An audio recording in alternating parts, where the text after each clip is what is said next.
Let's talk a little bit about rehabilitation. You've got some experience working in the prisons system. You've worked at the Home Office, of course, as well. You've been a government minister. You know, it seems to me that we are infested in the parole board and also in rehabilitation areas with people who think the best of people. And I'm not sure that's always the best thing to do. No, it isn't, but it's very, very easy to criticise the parole board when they get something wrong. The fact is, unlikely as it might seem to people who just absorb newspaper headlines, the overwhelming majority of parole board decisions do actually turn out well. And while we're on the subject of never releasing anybody who's done murder, I should point out that one of the heroes in the terrorist attack on London Bridge was actually a convicted murderer. Yeah. So we should keep a balance. But what I think is insane, absolutely insane, is that when somebody is convicted of terrorism, which means they've been radicalised, they believe this is the right thing to do, it's the will of Allah and all the rest of it, then when they go to prison, as rightly they should, they're shut up with other terrorists. There's not going to be a chance of de-radicalisation while that goes on because they're going to feed off each other. And I do not understand, I don't even begin to understand, except possibly from a security angle, the origin of such a policy. No, it does seem mad. I mean, we do know that we have a problem with overcrowding in our prisons. We're supposedly building new super prisons, which I'm all in favour of. You know, I'm a great believer in putting people in a prison and letting them build another prison while they're in prison, because we might as well make use of them.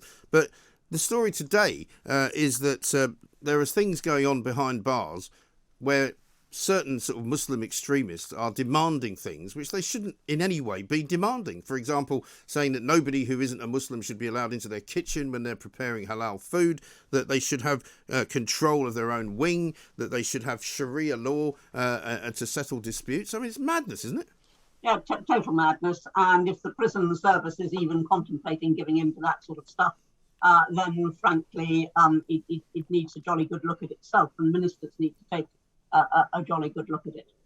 The fact is, of course, they're entitled to certain things, as is everybody. The right to worship in prison and the right to eat certain foods, that's absolutely fine. But the idea that they should have their own law in the form of Sharia, or that they should be able to prevent anybody coming in to their kitchens or into their cells or whatever it might be, is just, again, it's a patent nonsense. And if it is happening, it's political correctness from that. Well, it really is. And prison officers are saying that they fear that they're not in control anymore. Obviously, like things that we've seen in the past, Anne, with the way that local councils have treated Muslim extremists, and the way that local councils have treated the grooming gangs, and the way that they've been frightened of being accused of racism. There's clearly some of that going on inside the prisons as well, where the prison officers are frightened to maybe do anything because they would be castigated by the Home Office for being racist. Well, I think it's a reflection of what's going on in society as a whole, where everybody is afraid to open their mouths in case they say something that gives offence, and they get cancelled, or their job's in jeopardy, or it goes on their record, or whatever it might be. And I think this is a reflection of, this is just one small example in the prison service, it's just a reflection of what is going on in society at large. So you're quite right. I mean, the Rotherham affair was a complete scandal. Where officers did not properly investigate allegations of grooming of young women, young girls indeed, because they were afraid of being perceived as racists. Well, congratulations on your crusade for common sense, but you face a very uphill struggle. Well, we do, but we are determined, Anne, I have to say, with the help of Piers Morgan, who is not everybody's cup of tea, but he's certainly mine. He's my cup of tea. Well, that's good. I mean, he's got a war on the woke, and I think the fact that Elon Musk is now going to take control of social media in this world, that could all be a good thing for us who like to be able to say what we think.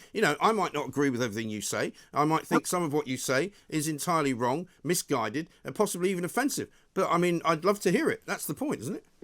Well, we used to have a saying in this country, which every child was taught, which was, I profoundly disagree with you, but I'll defend to the hilt your right to say it. Yes. And that is the basis on which freedom in this country used to work.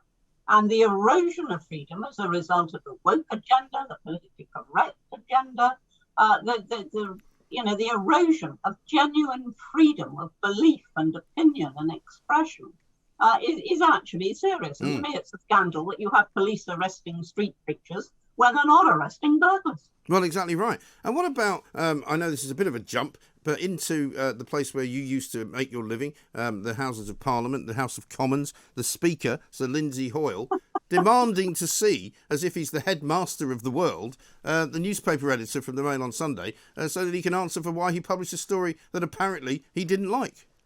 Well, the thing about this wretched story about Angela Rayner is that, we've all lost our sense of proportionality. That story should have been 2 lines in a diary column, and it should have been a subject for amusement. If anybody had accused me of flashing my legs at Tony Blair, I would have roared with laughter. I wouldn't have gone off and exploded about misogyny and all the rest. No. But it's just disproportionate. You've got Boris Johnson talking about the terrors of the earth. That's language that I would reserve for high treason. And we've got it applied to a silly story. Well, exactly right. Isn't it ludicrous, though, that we have reached this point where there is no proportionality anymore? Because, in fact, people get more worked up about whether or not the Prime Minister may or may not have had a piece of cake than they get worked up about whether he's going to fix the illegal immigration system or get away from this stupid net zero commitment that he's made. Absolutely. The emphasis is on trivia now. And I can't believe that we're still talking about the Prime Minister having a bit of birthday cake, which I reckon went on in offices all up and down the country, quite honestly. People working together all day have a bit of cake before the next meeting. I can't see anything wrong with that. But what I can't believe is that we're so obsessed with that sometimes it takes over the headlines from even the Ukraine. The sense of proportionality has gone, just gone. Yeah, it really has. It's absolutely extraordinary. We've got lots to talk about, Anne, and I'm going to come to you to talk about the passport situation and the working from home, because in your column today, I'm very pleased to see that you have backed Jacob Rees-Mogg and his crusade to get people back to work, because it's time, isn't it? No. I think you've slightly misread the column, Mike. Why? Because I do not believe that Jacob Rees-Mogg should be bullying people back to work. What I actually no, but you think that people should be coming back to work, though? I think that if people can do the job from home, and that's the governing sentence, if they can do the job from home, governing clause rather, then I think they should be allowed to. There are huge benefits to working from home. This government is supposedly committed to net zero. Now, whatever you and I think about that, what is the point of being committed to net zero on the one hand, and then on the other hand saying you want the roads clogged up with commuters who shouldn't be allowed to work from home? Government is still very worried about COVID for whatever reasons I don't know. Why is it proposing to clog up the tubes and the buses and the trains? This government says it's in favour of the family. Why does it want the parents coming home after the kids are in bed?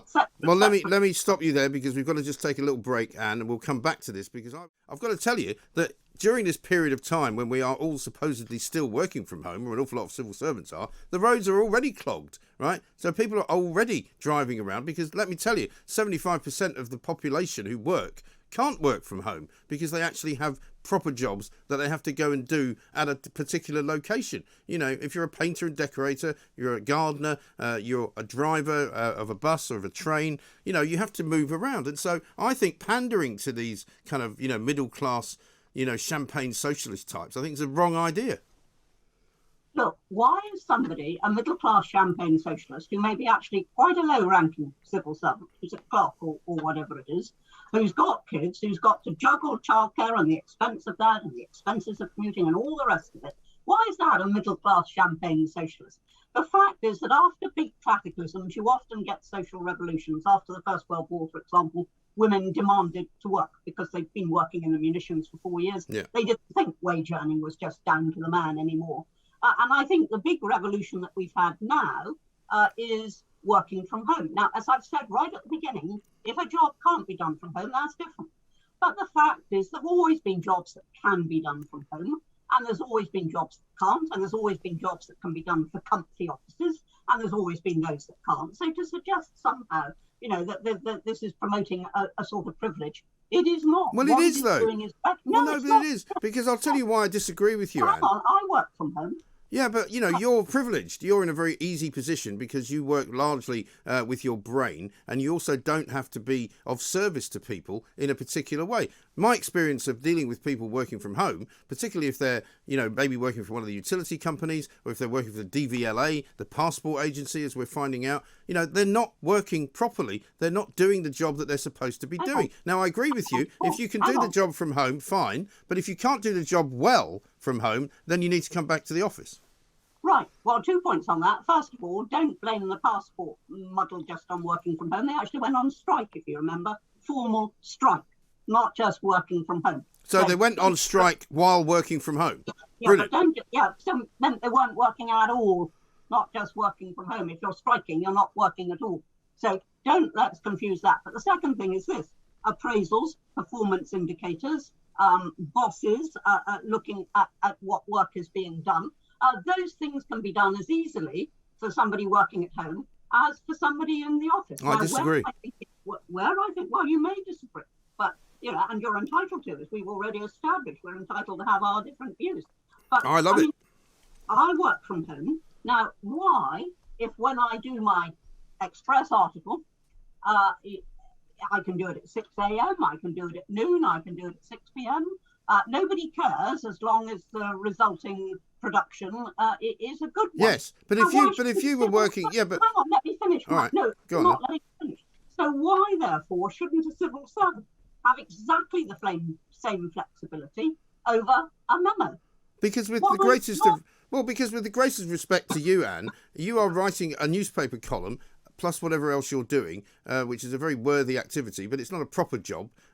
It's not. You're not actually helping people out who need to be helped out when they need to be helped out. If you need to be delivering a report by 4 p.m. because you need to consult with a bunch of other people who are in your same office, you sit down and have a meeting with them at 2. They tell you what it is that you need to do. You give them the report by 4. If you're at home and you're being interrupted by all manner of things, you might not feel the urgency to do that. And certainly if you are working for a bank or working as a telephone operator, helping people out with queries for insurance companies or anything like that, all of whom I've been dealing with over the past 2 years, it simply doesn't work as well. It's as simple as that. Well, I have to say I've had very little problem. I've had some, but they've been ironed out. I've had very little problem in dealing with agencies which are largely working from home. But my point is this. If somebody can produce good work, and that is important, if they can produce good work, they can consult colleagues over Zoom, but they can also organise their own day so that there is good family time, so that, they can do a bit of exercise or whatever it is. I see nothing against that. To me, the determining factor is not where they are, but how well they are doing. Okay. And that is just common sense. You judge a job by how well it is done, not by where it is done. Well, you do, and I accept that. However, there are other considerations to be brought into the equation as well, such as, it's not a good idea, I don't think, to work in isolation. I don't think it's a good idea to be on your own. I don't think as a human being that's what we're designed to do. I also don't think that it's a good thing for cities to become half empty, because if Whitehall is as empty as we are being told it is, it's like a ghost town. I don't go down to that neck of the woods very often, but it's a lot quieter down there in the bars and the restaurants than it used to be. A lot of restaurants have shut down forever, never to come back. I think as a person of leadership, you should be advising people to help the community, to spend money in it, and to make sure that it doesn't die on its backside. That's exactly what I'm doing. But instead of talking about the big cities, I'm talking about the smaller towns. I'm talking about the villages. People who work from home increase now their activity in those places. The government talks about wanting to preserve the high street. Well, in any given town, if workers are draining out to the big cities, that's not going to happen. So I actually think you're wrong there, Mike, big time. I think that people who are working from home will regenerate or will help. Yes, but they haven't, though, have they? There's no evidence. There's no evidence, Anne, that in the past 2 years, anything other than complete and utter degradation of the high street has happened as a result of the fact that you can't tell me that high streets are booming. They're not. We've been locked down, so obviously we weren't in the high street anywhere, whether the city or the town. come on, Mike, that's completely... We have not been locked down for 2 years. We were locked down for parts of that. We were not locked down for large portions of it. The high street has been killed off by greedy councils trying to charge people to park in there, Yes. and by big companies like Amazon who have put everybody out of business. They're not coming back. Hang on. First of all, yes, I agree with you about parking charges and about business rates. Those things are important. But actually, nothing works unless you are prepared to go yourself and shop. And I know for a solid fact that when I was at home and not able to work in my usual way, I did go. Because I wasn't going to London, I did go to my local town. Well, let's ask you that question. I mean, I don't know where you're living at the moment, but are you... Dartmoor. So when you decide you want to get a cup of coffee, do you get in your car and drive into the nearest town, or do you just pour yourself one from your own kettle? I'm quite likely, if I need a proper break and I have other things to do, I'm quite likely to nip down to the local farm shop. Or you're quite right. I might go and pour myself a cup of coffee. But if I've shopping to do, cleaning to do, whatever it might be, then I'm going to say, right, I'll take it to the nearest town. I'll do it in the nearest town. I don't actually see, and I'm going to be quite blunt about this, and you'll see that I put it in my Express column. I don't believe that civil servants have any more duty to go into London to keep the sandwich bars afloat than I believe that drivers had to abandon their cars in order to keep the horse grooms in business. Social changes happen. This is happening. Let's embrace it and make the most of it. Well, I don't mind it happening, Anne, but I just don't want to pay for it. And if I'm paying civil servants who are getting London waiting allowance to work in London and who are not bothering to get on a train to go there, let's take that money off them. Would you agree with that? Yes, as I also said in my Express column, they clearly won't need the London waiting, but two things. First of all, they will need a portion to cover the extra costs of working from home, which are things like electricity and heating and all the rest of it. That's their choice. Why should we pay for that? No. You do what? It's somebody's choice to work in London, but you pay for that. Yeah, but these are public servants, is the point. The thing is, Mike, frankly, if I was such a person and I was threatened with having my London waiting taken from me, I would say, based on my own experience of what I saved during COVID, I would say, fine. All right, listen, we've got to run. Anne, delightful to talk to you as ever. We'll have this debate again.